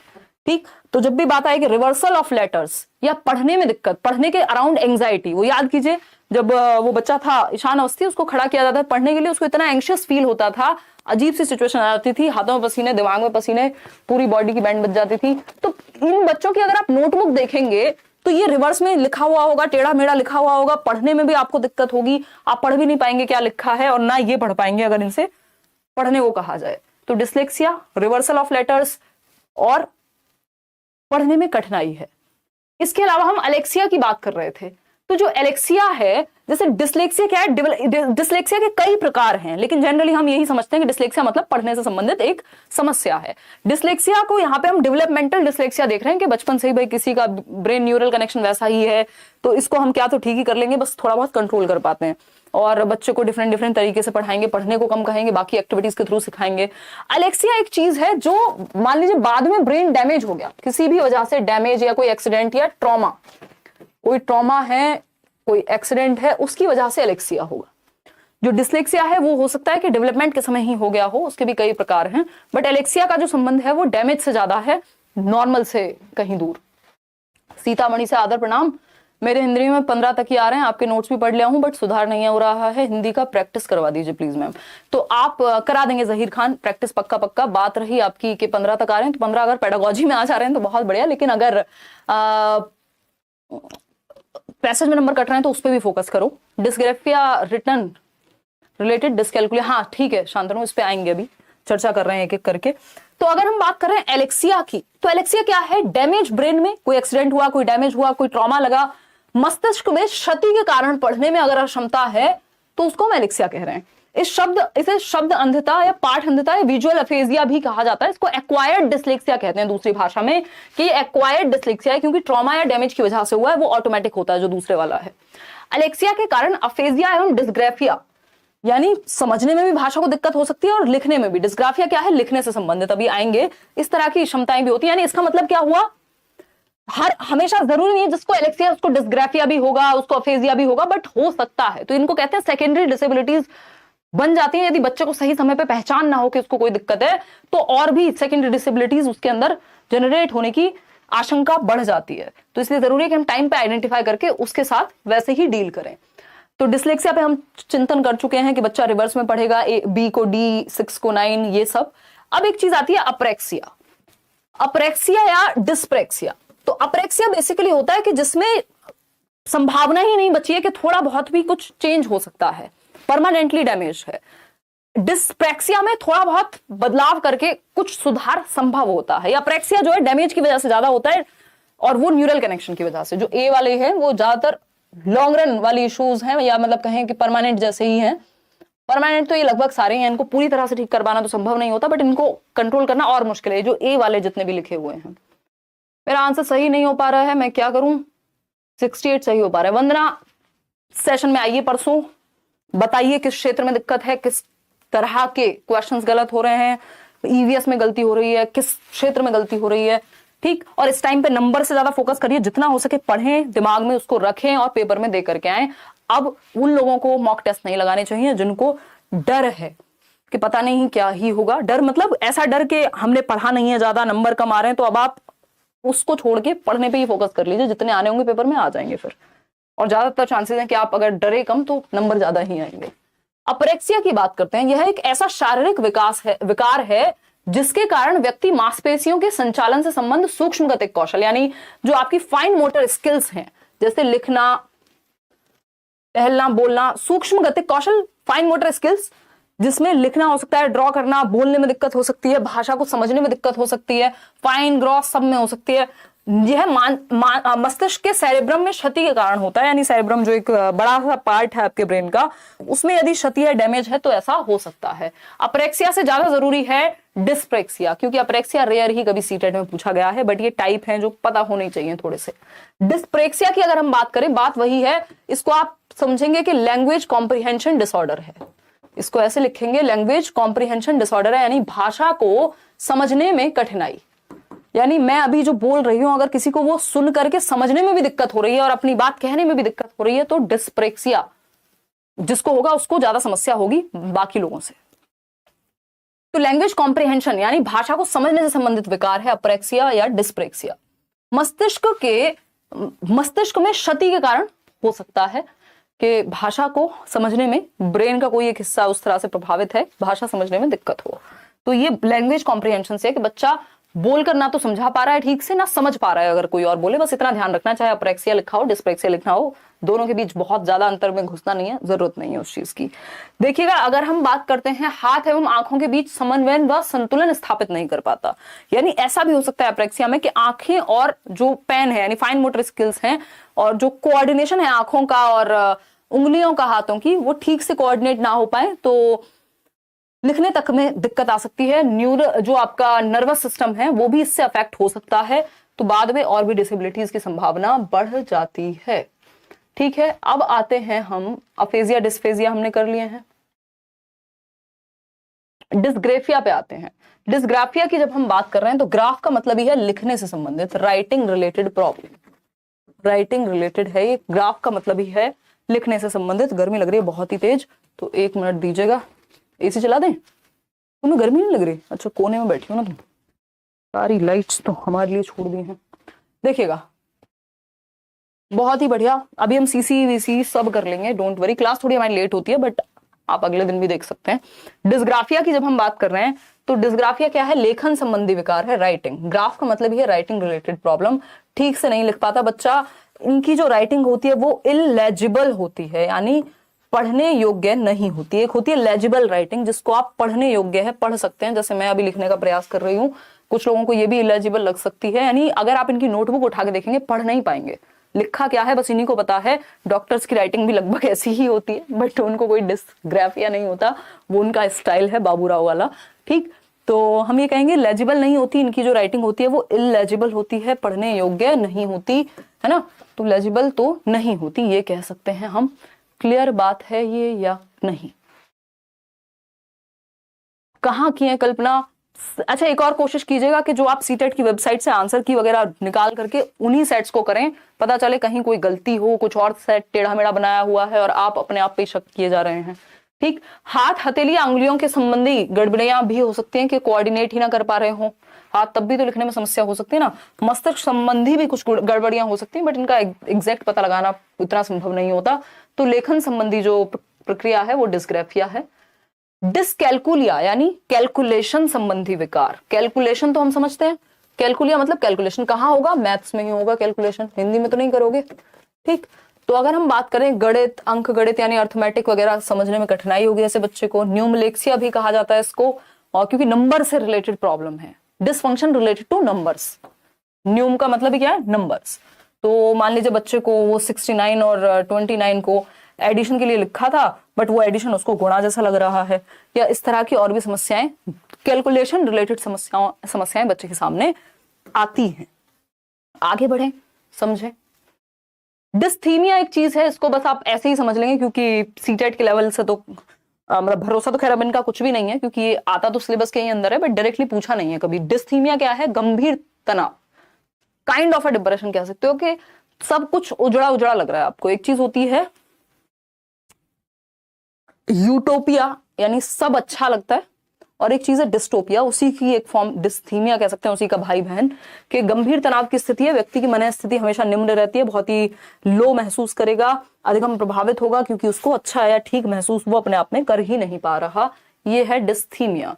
डिसमॉर्फिया एक चीज होती है, मॉर्फिया मतलब अपने ही शरीर की बनावट या जो फिगर है बॉडी का वो उसको अजीब सा नजर आएगा, ये है डिसमॉर्फिया के लक्षण। शरीर उसको अजीब लगता है। एक चीज है जो इंक्लूसिव एजुकेशन से ही संबंधित है, बाला, नॉट शैतान का साला बट इट्स बाला, ठीक। तो बदतमीजी नहीं करनी है। तो बेसिकली याद रखने में आसानी होती है ये सब चीजें सुन के। तो जीशान शेख क्या कह रहे हैं, पहले इनकी सुन ले। मैम मैं पढ़ रहा हूँ बार बार पर मॉक टेस्ट देने में डर लग रहा है, हेल्प करें। तो डर के आगे क्या होती है, जीत होती है। तो एक बार दे के भी देख लो, कोई बात नहीं, क्या होगा, है ना। एक बार तो देख ही लेना है मॉक टेस्ट भी, तो देख लो, इसमें क्या दिक्कत है। देखिए, तो अगर हम बात करें बाला की, तो बाला पेपर में पूछा था और ईवीएस के सेक्शन में भी पूछा जा चुका है, जबकि ये इंक्लूसिव एजुकेशन का हिस्सा है। तो इंक्लूसिव एजुकेशन तो किसी भी सब्जेक्ट में सीटेट में पूछी जा सकती है। BALA, B for building, A for as, L for learning, A for aid, ठीक। तो बाला क्या है, बिल्डिंग एज लर्निंग एड, यानी जो आपकी स्कूल की, आपके इंस्टीट्यूशन की बिल्डिंग है उसको लर्निंग एड के रूप में यूज कर रहे हैं। एड क्या होता है, सहायक सामग्री जिसको हम कहते हैं। जैसे टीचिंग एड क्या हो सकता है, आप कोई पिक्चर दिखा दें, है ना, कोई चार्ट ले जाएं बना करके, कोई मॉडल ले जाएं क्लास में। आपने अपने टीचिंग ट्रेनिंग के दौरान अगर बस पेपर देके करने वाली टीचिंग ट्रेनिंग नहीं की है, थोड़ा रेगुलर वाली की है, तो उसमें लेकर के जाना ही पड़ता है, BTC, B.Ed, DLED, वॉटेवर। तो ये क्या हुआ, नहीं तो इसके बारे में लिखा होगा फिर कि टीचिंग लर्निंग एड्स क्या होते हैं। तो एक तरह का लर्निंग एड है। और कैसा लर्निंग एड है, बिल्डिंग को ही लर्निंग एड बना दिया, यानी सहायक सामग्री किसको बना दिया, स्कूल की ही बिल्डिंग को। कैसे, आप देखते हैं आजकल जो फर्श है, यानी जो स्कूल का आपका जो फ्लोर है उसको ही यूज कर दिया, उस पर गिनतियां लिखी हुई हैं, सांप सीढ़ियां खेल रहे हैं बच्चे। तो बिल्डिंग को ही आप एक लर्निंग एड के रूप में यूज कर रहे हैं। आप पेपर देने जाते हैं, कई लोगों के साथ ये होता है, सेंटर पे क्लासरूम में अगर स्कूल में किसी सेंटर पड़ा हुआ है तो आपको भारत का मानचित्र बना हुआ मिल जाएगा दीवार पे, तो कई लोग तो वहीं से टेप देते हैं अगर कोई क्वेश्चन आ रहा हो तो। बिल्डिंग एज लर्निंग एड, यानी बिल्डिंग से बच्चा सीख रहा है, अगर वो आसपास बिल्डिंग के नजर मारे तो उसको बहुत कुछ सीखने को मिल जाएगा, ठीक है। तो बिल्डिंग को लर्निंग एड की तरह जब यूज किया जाए तो उसको हम बाला कहते हैं, ठीक। आप इस तरह से भी इसमें देख सकते हो, कुछ पिक्चर्स को मैंने ऐड किया है कि जैसे आप देख रहे हैं इस दीवार पे इधर अलग अलग शेप्स बनी हुई है, तो बच्चों को पता लगेगा अच्छा ट्रायंगल कौन सा होता है, अच्छा पैरेललोग्राम कौन सा होता है, रेक्टेंगल कौन सा होता है। तो ये बिल्डिंग उसकी नजर भी जाएगी तो दिमाग में सेट हो जाएगा। जैसे आप आसपास अगर एक मैप भी लगा लें इंडिया का तो आपके दिमाग में सेट हो जाएंगी चीजें, ठीक है ना। तो अगर हम कहें तो नाउन लिखा हुआ है पीछे, वर्ब, प्रोनाउन, एक पेड़ है उस पर ऐसा कुछ कुछ लिखा हुआ है ना। ये वाले मास्टर जी यहाँ सो रहे हैं बट दैट्स ओके। अभी हम कोशिश करते हैं इस पे आ जाएं वापस से। तो ये क्या हुआ, ये बिल्डिंग को लर्निंग एड के रूप में यूज कर रहे हैं हम। एक और उदाहरण हो सकता है कि जो स्कूल की सीढ़ियां हैं वहां पे पहाड़े लिखे हुए हैं, तो बच्चा जाते आते उसका ध्यान जाएगा ही। और जब हम जितनी बार चीजें देखते हैं, हमारी बिल्डिंग ही हमें लर्निंग में अगर सहायता करे तो बिल्डिंग बन जाएगी बाला, यानी बिल्डिंग एज लर्निंग एड, ठीक है। इतनी बात क्लियर है। जिराफ बना हुआ है कहीं पे कुछ बना हुआ है। अब देखो जिराफ के साथ अगर बच्चों को अपनी हाइट मेजर करनी है तो आपने क्या कर दिया, इस तरह का एक स्केल बनवा दिया और हंसी हंसी में, मजाक मजाक में बच्चा सीख जाएगा, यहाँ खड़े होकर वो अपनी हाइट को मेजर कर सकता है, तो सीख भी रहा है वो कहीं ना कहीं। तो बिल्डिंग क्या बन गई, लर्निंग के लिए एक एड बन गई, सहायक बन गई सीखने में बिल्डिंग, ठीक है। बात, कोई दिक्कत परेशानी इस बात को समझने में हो तो आप बता सकते हैं, नहीं हो तो भी आप बता सकते हैं। कोई भी दर्द समस्या बाकी है, जैसे स्कूल की दीवारों पर आपने देखा होगा सौर मंडल मान लीजिए बनवा दिया, तो आपको पता है कि यार सोलर सिस्टम ऐसा होता है, ये नेपच्यून है, ये अर्थ है, ये बुध है, ये फलाना है, सूरज के कौन कितने पास है। तो बच्चा ये बिल्डिंग पे देख करके समझ पा रहा है, बिल्डिंग को ही लर्निंग एड के रूप में यूज किया जा रहा है। ये बीच में क्लास का बटन है ऑन एंड ऑफ करने वाला, ठीक। अब एक RPWD एक्ट है जिसके बारे में थोड़ा सा आपको जान लेना है, इंग्लिश में भी इसको लिखा हुआ है, इंग्लिश वाले चक्कर खा के ना गिरे। अगर हम बात करें RPWD एक्ट की, तो right of persons with disability act 2016 जो जून 2017 से जाकर के लागू हुआ था। कोई भी एक्ट आता बाद में, जैसे NEP का भी अगर हम ड्राफ्ट की बात कर रहे हैं तो ड्राफ्ट कब आया, 2019 में, लागू तो भगवान जाने कब होगी, और नाम क्या है, 2020 है, ठीक है जी। कोई दिक्कत परेशानी, ठीक। कोई कह रहा है मैं स्कूल की दीवार पे आपका पिक बनवाऊंगा, आपको देखकर बच्चे सिखाएंगे, बहुत बढ़िया मनीषा, आपको हम क्या कह रहे हैं, फनी आज बाला समझ आया, हाँ बस बाला नहीं भूलना है अब आपको। चलिए आगे बढ़ते हैं। तो ये डिसेबिलिटी एक्ट है, एक मिनट रुकिएगा,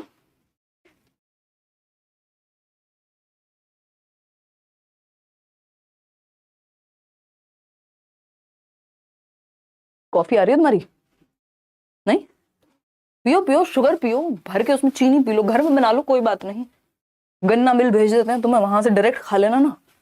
देखो एक बार अगर हम बात करें, देखिएगा, देखो 10th के परसेंटेज की बात नहीं की है KVS वाले एग्जाम में, 12th की बात की है। तो आरपीडब्ल्यूडी एक्ट आया पर्सन्स विद डिसेबिलिटीज, यानी वो व्यक्ति जिनको कोई भी दिव्यांगता या अक्षमता है, डिसेबिलिटी है, उनके राइट्स को ध्यान में रखते हुए। इससे पहले पर्सन विद डिसेबिलिटी एक्ट आया था 1995 में, जिसको रिवाइज किया गया 2016 में, और 2017 जून से ये लागू हुआ। इसमें 21 डिसेबिलिटीज हैं, ये हिंदी में नाम लिखे हुए हैं और एक बार मैं आपको पिक्चर्स के थ्रू भी समझा दूंगी। तो पार्किंसंस डिजीज है, ड्वार्फिज्म, बोनापन है, और भी चीजें हैं, उनको एक एक करके समझेंगे। अभी पहले थोड़ा सा इसके बारे में जान लेते हैं। अभी कुछ चीजें हैं जो इस एक्ट में बात हुई है। कितनी बातें हैं? 6 बातें हैं जिन पे चर्चा इस एक्ट के तहत हुई है, आपको पता होना ही चाहिए। ठीक है जी। अगर हम बात करें तो ये पीडब्ल्यूडी एक्ट हुआ करता था एक जमाने में 1995 में, ठीक, जब आप छोटे बच्चे या बच्ची थे। ठीक, 7 डिसेबिलिटी थी कि भाई जो पर्सन्स विद डिसेबिलिटी है उनके भी तो अधिकार हैं इधर उधर जाने के, इक्वल अपॉर्चुनिटी के, एजुकेशन के, तो उनके भी अधिकार है उनका भी कि वो भी शादी कर सकें, बच्चे कर सकें, या फिर प्रॉपर्टीज वो ओन कर सकें, उनका एक अधिकार है ये। ठीक, बहुत सारे ऐसे अधिकारों पे चर्चा हुई। तो पर्सन्स विद डिसेबिलिटीज एक्ट आया 1995 में, 7 डिसेबिलिटी थी। अब इसको रिफॉर्म की जरूरत पड़ी। एक तो हमारे यहाँ जमानों बाद रिफॉर्म्स होते हैं, बदलाव की जरूरत होती है, चेंजेस टाइम टू टाइम आते हैं, किसी भी पॉलिसी में किसी भी व्यक्ति में कमियां होती हैं, उसको ठीक किया जा सकता है over the period of time. तो आरपीडब्ल्यूडी एक्ट 2016 में ये अपडेट हुआ, और 2016 में तो इसका नाम बन गया right of persons with disabilities. ठीक है, इसमें 14 डिसेबिलिटीज ऐड हो गई और टोटल डिसेबिलिटीज 21 डिसेबिलिटी हो गई इसमें, और अभी इसमें नोटिफिकेशन लगा करके और डिसेबिलिटीज को ऐड किया जा सकता है। 2017 में सोशल जस्टिस एंड वेलफेयर वाली जो मिनिस्ट्री है उसके तहत ये पास हुआ था, और 2017 में जून से ये लागू हुआ। अब ये कुछ कुछ चीजों के बारे में बात करता है आरपीडब्ल्यूडी एक्ट। जैसे 1995 वाले एक्ट में एक्सेसिबिलिटी की बात नहीं हुई थी, बट इसमें हुई थी। एक्सेसिबिलिटी क्या है? एक डिसेबल्ड व्यक्ति कहीं भी आ जाए या आ जा सकता है, पब्लिक जो ट्रांसपोर्ट वगैरह है, चाहे वो मेट्रो है, हॉस्पिटल्स है, वहां लिफ्ट या फिर व्हील चेयर या फिर रैंप वगैरह का इस्तेमाल होने की संभावना पूरी पूरी होनी चाहिए, वहां व्यवस्था होनी चाहिए बेसिकली कि वो डिसेबल्ड फ्रेंडली जगह बन पाए। एक्सेसिबिलिटी हर जगह पर ये लोग आ पाए जा पाए जिनको कोई भी समस्या है। I am Devyani, KVS PRT form fill करते वक्त सब्जेक्ट पूछ रहा था, तो उसमें क्या फिल करना है? मैंने डीएलएड किया हुआ है और डीएलएड में 10 सब्जेक्ट हैं, भर दो सब। मेरे को भी याद आ रहा है थोड़ा थोड़ा, जो जो सब्जेक्ट उसमें आ सकते हैं शॉर्ट फॉर्म में लिख दो। बाकी एक बार मैं चेक भी कर लूंगी, शायद मेरी एक कजन है उसका भी मैसेज आया हुआ था सेम चीज को लेके, तो मैं एक बार चेक भी कर लूंगी। नहीं तो शॉर्ट में अगर लिख सकते हो, जैसे होता है ना वर्क एजुकेशन है तो वर्क एजुकेशन WE लिख देते हैं, या कुछ कुछ इस तरह से लिख सकते हो अगर कोई और ऑप्शन नहीं है तो। Disabled friendly access to all public buildings, hospitals, modes of transport, polling station, यानी डिसेबल्ड फ्रेंडली एक्सेस हो, यानी एक्सेसिबिलिटी मतलब सब जगह जा पाए। पाथ ब्रेकिंग फीचर क्या है इस एक्ट का कि जो रिजर्वेशन है उसको बढ़ाया गया गवर्नमेंट जॉब्स में। यदि आप मोर देन 40% डिसेबिलिटी रखते हैं तो आपके पास एक सर्टिफिकेट होगा, और 3% जॉब्स को पहले सिक्योर किया जाता था डिसेबल्ड लोगों के लिए, अभी 4% कर दिया गया उसको बढ़ा करके इस एक्ट के तहत। तो रिजर्वेशन बढ़ा, 3 से 4% बढ़ करके रिजर्वेशन गवर्नमेंट जॉब्स में हो गया। Persons with at least 40% of a disability are entitled to certain benefits, यानी मान लीजिए आपको देखने में दिक्कत है, लेकिन वो दिक्कत जो है मोर देन 40% होगी, तब जाकर के आप आरपीडब्ल्यूडी एक्ट के तहत आएंगे, या आपके अंदर उस डिसेबिलिटी को, आप जितने भी बेनिफिट्स हैं इसके अंदर, वो ले पाएगा एक व्यक्ति, क्योंकि मोर देन 40% डिसेबिलिटी है तो यानी दिक्कत ज्यादा होगी। Violation of any provision of the act is punishable, यानी दंड मिलेगा यदि आप इस एक्ट का पालन नहीं करते हैं। New disabilities can be added by notification. तो ये छोटी छोटी बट मोटी बातें थी जो आपके लिए जरूरी है इस एक्ट के बारे में जानना। अगर आप 1995 के एक्ट की बात करेंगे तो ये 7 डिसेबिलिटीज में दुनिया समाहित हो गई थी कि ब्लाइंडनेस था, लो विजन था, लेप्रोसी क्योर्ड, जो मिर्गी वाली जो समस्या है, हियरिंग इंपेयर्ड लोग थे, लोकोमोटर जिसको चलने फिरने में दिक्कत होती है, मेंटल रिटार्डेशन MR जिनको हम कहते हैं कि बिल्कुल IQ जो है 25 वाली स्थिति पे है, या मेंटल इलनेस की समस्या है। तो ये सारे 7 चीजें थी सिर्फ 1995 में, लेकिन ये 2016 वाले एक्ट में 21 डिसेबिलिटीज शामिल हैं, जिसमें आप देख रहे हैं कि स्पीच से लेके थैलेसीमिया, हीमोफीलिया, जो ब्लड रिलेटेड प्रॉब्लम है, ड्वार्फिज्म, बोनापन, acid attack victims, Parkinson's disease, low vision, blindness, autism spectrum disorder. Autism में क्या होता है कि बच्चा एक समय पर ज्यादा देर तक बेसिकली वो सोशली बहुत ज्यादा घुल मिल नहीं पाता, रिपीटेटिव बिहेवियर करता है, अगर सराउंडिंग में थोड़ा बहुत भी चेंज हो तो परेशान हो जाएगा। ये सारी चीजें ऑटिज्म में होती हैं। अब अगर आप इन डिसेबिलिटीज को एक बार ये PDF अगर नहीं शेयर किए तो मैं कर दूंगी, वैसे केवीएस पीआरटी सीटेट 2022 वालों को इक्विटी मिलनी चाहिए। शांतु नहीं है तो जिद वाली बात ज्यादा है यहाँ पे, क्योंकि ऐसा एक ही बार हुआ है आज तक और उसमें भी इनकी अपनी गलती थी। अब ये साफ साफ कह देंगे भैया तुम तो अपनी बीएड वगैरह कर ही रहे हो ना टाइम से, तो इसमें हमारी क्या गलती अगर आप अपीयरिंग में हो तो, है ना। खैर इक्विटी ऐसे देखा जाए तो बहुत कुछ होना चाहिए, फिर कोरोना वालों को भी 2 साल मिलने चाहिए। देखिए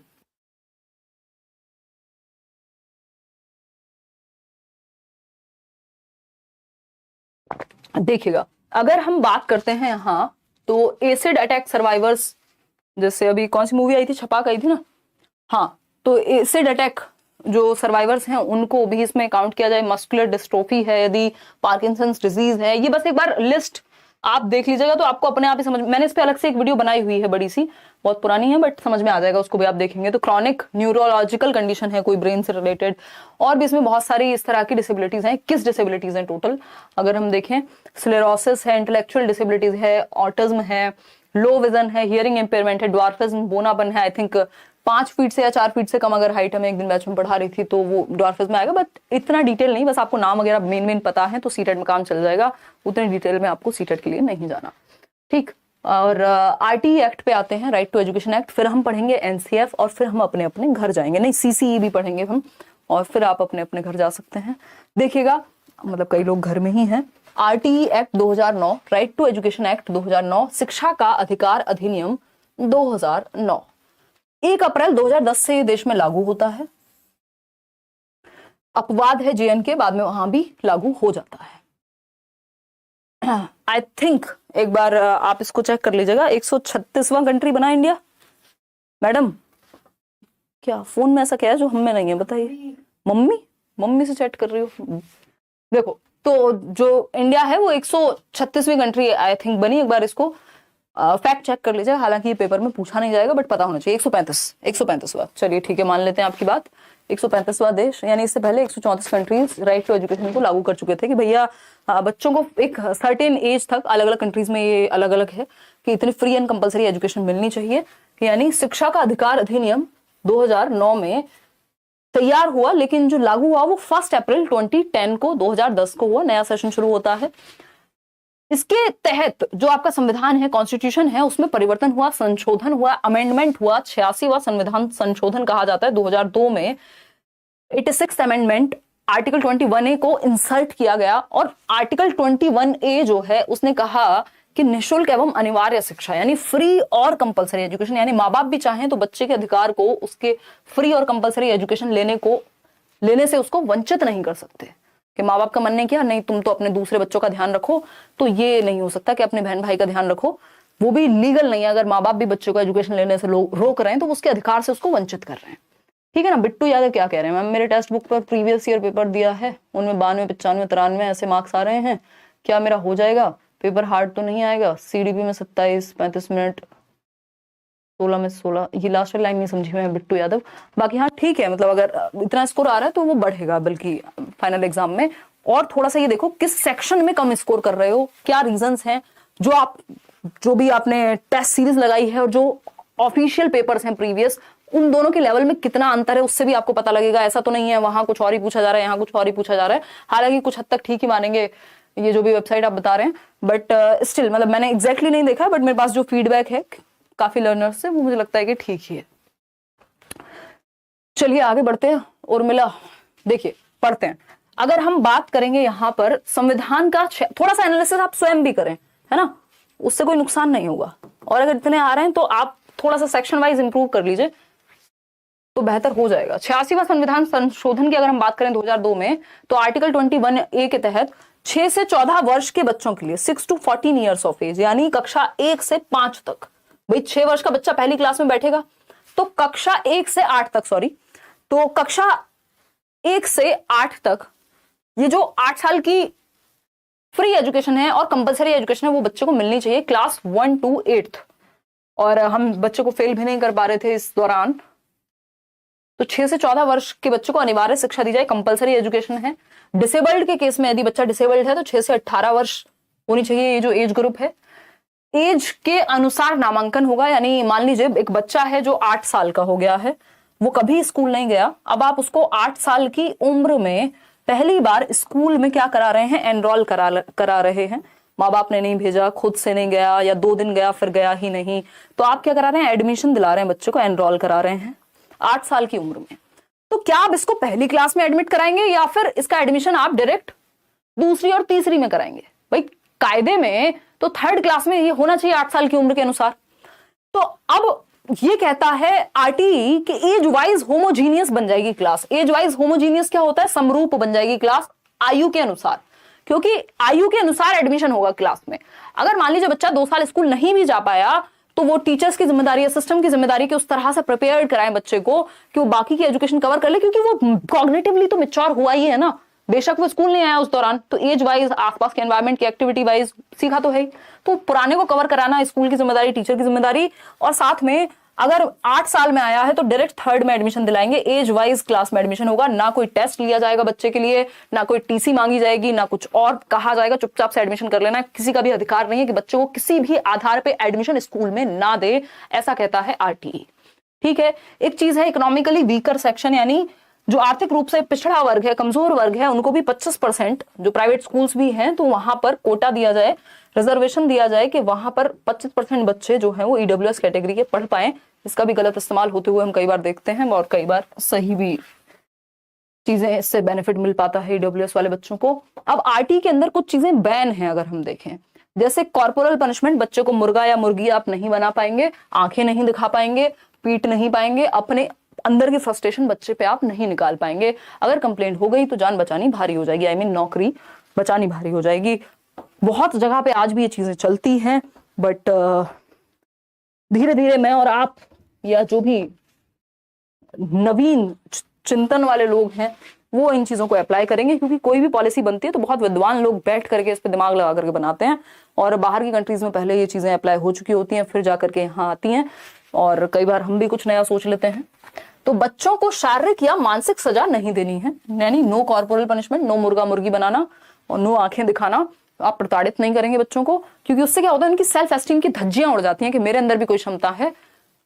नकारा हम पहले ही घोषित कर देते हैं बच्चे को, जबकि हमारी चाइल्ड सेंटर्ड एजुकेशन क्या कह रही है, चाइल्ड सेंटर्ड एजुकेशन कह रही है कि बच्चा तो क्यूरियस है, क्रिएटिव है, लर्निंग एबिलिटी रखता है, और हम इन तीनों की बैंड बजा देते हैं। ठीक है ना, बहुत बढ़िया। उम्र के अनुसार सीधा नामांकन, कोई टेस्ट नहीं, यानी एज वाइज होमोजीनियस, जैसी एज है बच्चा, जिस भी एज में आया है 6 से 14 वर्ष के बीच में, उसको आप एनरोल करा देंगे।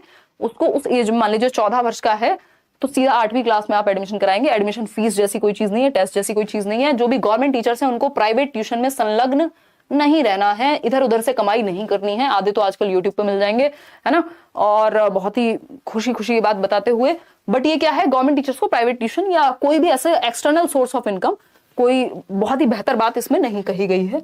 तो प्राइवेट ट्यूशन नियम के विरुद्ध है, तो नाम बदल के पढ़ाते हैं बहुत सारे तो गवर्नमेंट टीचर्स, बहुत बहुत सारी तरह तरह की चीजें करते हैं, कोई किसी और के अकाउंट में पैसा ले रहा है, कुछ हो रहा है, 70 तरीके, सैकड़ों तरीके, तो ऐसा लोग करते हैं।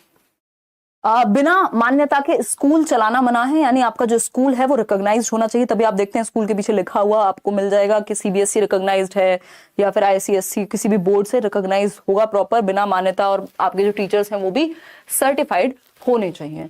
ठीक है, आगे बढ़िए। हमें मौका मिला था, हम तो कह दिए थे भाई हमको नहीं चाहिए, हमको यूट्यूब से ही कमा लेना, तो हमको नहीं चाहिए सरकार का पैसा। देखिए, अगर हम बात करें, यहाँ पे देखते हैं, अगर हम बात करें तो ये कुछ कुछ चीजों को प्रोहिबिट करता है, वो क्या है समझते हैं।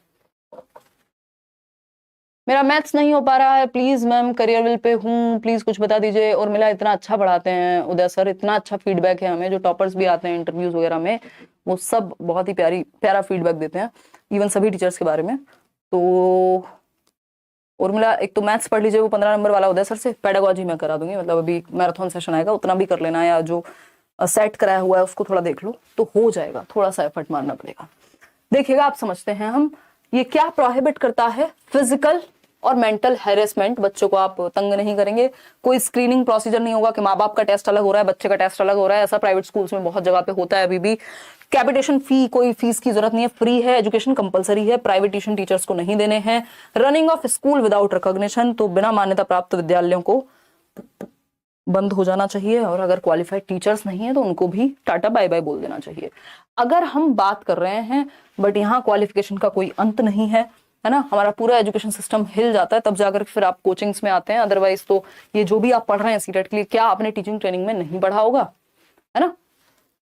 और मोस्ट क्वालिफाइड टीचर्स हैं अगर देखा जाए तो, है ना। यहाँ तो एक प्राइमरी का भी अगर कोई नौकरी ले ले 20 साल पहले भी, वो भी कहेगा कि नहीं अब मैं क्वालिफाइड हूँ पढ़ाने के लिए। बट जहां से आप पढ़ के आ रहे हैं अपने इंस्टीट्यूशन से, चाहे वो बीएड है, डीएलएड है, बीटीसी है, अलग अलग तरह के ट्रेनिंग कोर्सेज आप करके आते हैं, वहां एमएड से लेके एमफिल तक अलग अलग तरह के प्रोफेसर्स हैं, तो वो भी अपनी जगह कहीं ना कहीं देखा जाए वो सिस्टम फेल हो रहा है कि हम उस तरह की एजुकेशन नहीं दे पा रहे कि फिर बाद में हमें आकर के कोचिंग्स लेनी पड़ रहे हैं। और कोई एक व्यक्ति सामने निकल करके आ रहा है जो ज्यादा मेहनत हमारे साथ कर पा रहा है उस एग्जाम को लेकर के, हमें ज्यादा अच्छे से चीजें समझा पा रहा है, तो कहीं ना कहीं डिग्रीज और सिस्टम फेल होता है, फिर इस तरह की संस्थाएं निकल करके आती हैं। खैर, आते हैं प्राइवेट स्कूल्स में बीपीएल या बिलो पॉवर्टी लाइन या इकोनॉमिकली वीकर सेक्शन 25%। अच्छा, ये याद रखिएगा प्यूपिल टीचर रेशो जो है 30:1 है, यानी 30 बच्चों पे एक टीचर, ये है प्यूपिल टीचर रेशो, यानी शिक्षार्थी और शिक्षक रेशो जो है, यानी जहां 30 बच्चों की संख्या है तो एक टीचर, 60 बच्चे हैं तो 2 टीचर, 90 बच्चे हैं तो 3 टीचर, अगर 150 बच्चे हैं, 150 से ऊपर हैं, 150 हैं तो 4 टीचर प्लस एक प्रधानाध्यापक या अध्यापिका, प्रिंसिपल भी होने चाहिए। ठीक है। अगर हम बात करें प्राथमिक स्कूल बच्चे के घर से 1 किलोमीटर के दायरे में, वह उच्च प्राथमिक यानी जो प्राइमरी स्कूल है 1 to 5 का, वो 1 किलोमीटर के आसपास होना चाहिए आपके घर के। जो एलिमेंट्री या मिडिल स्कूल है 6 to 8 के लिए, वो 3 किलोमीटर के दायरे में होना चाहिए। ठीक। 1st to 5th वाला 1 किलोमीटर के दायरे में होना चाहिए। ठीक। यानी ये है बच्चे का घर, बच्चे के घर से 1 किलोमीटर पर होना चाहिए प्राइमरी स्कूल, और 3 किलोमीटर के दायरे में होना चाहिए क्या, middle school 6th to 8th वाला 3 किलोमीटर के दायरे में। ये बात कही गई, गवर्नमेंट स्कूल की बात हो रही है यहाँ पे ज्यादातर। अगर हम बात करते हैं आगे बढ़ने की, तो कक्षा 1 से 5 में 200 वर्किंग डेज होने चाहिए, यानी 200 दिन स्कूल खुलना चाहिए। कक्षा 6 से 8 में 220 दिन स्कूल खुलना चाहिए, सारी छुट्टियां वुट्टियां हटा के जो टोटल वर्किंग डेज निकल के आए, एटलीस्ट 220 दिन स्कूल खुले। इसके अलावा अगर हम कह रहे हैं तो ये कहता है 45 घंटे 45 आवर्स एक हफ्ते में काम करना, एक सप्ताह में टीचर को, जिसमें प्रेपरेटरी या लेसन प्लानिंग के घंटे जो हैं वो इंक्लूडेड हैं। ये D+B से लेके सब जगह पे पूछा जा चुका है। प्रेपरेटरी आवर्स जो हैं वो इंक्लूडेड हैं, कहां पर इंक्लूडेड हैं, इन 45 घंटों में एक सप्ताह के हिसाब से।